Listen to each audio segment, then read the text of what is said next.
409 people died on prom night. Today, Chamberlain, Maine, is a town where the primary industry is funerals.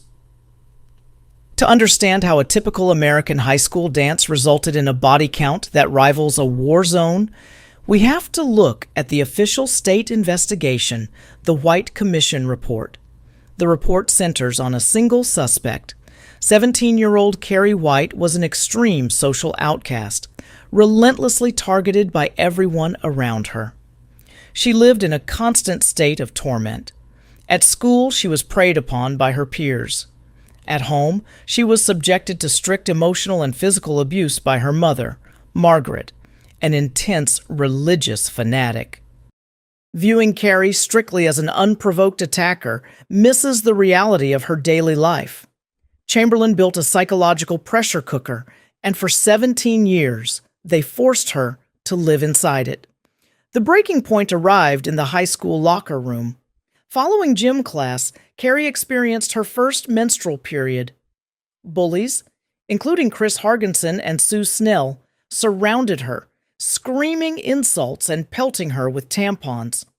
Because her mother refused to teach her about puberty, Carrie didn't know what was happening. She was convinced she was bleeding to death. In that moment of absolute panic, something hidden inside her fractured. A light bulb above the showers violently popped. This diagram illustrates Carrie's flex, a mental muscle that allowed her to levitate physical objects at will.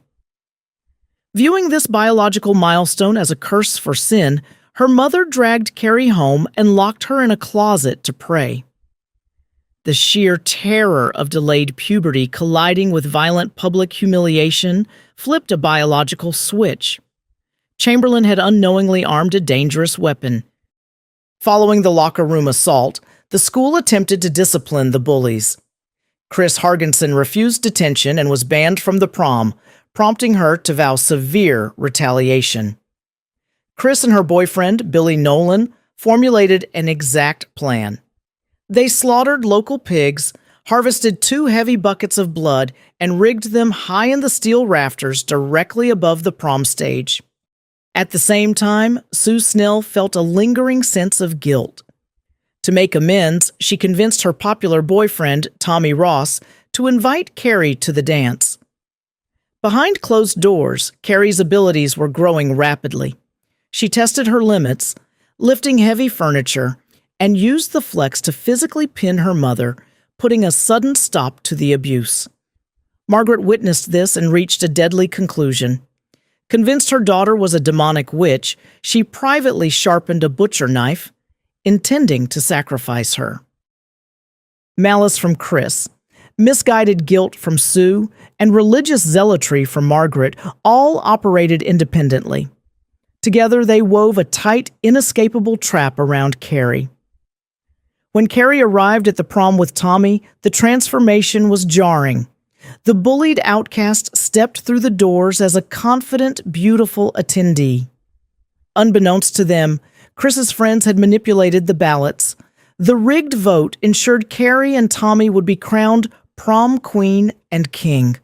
For a few hours, Carrie experienced genuine acceptance.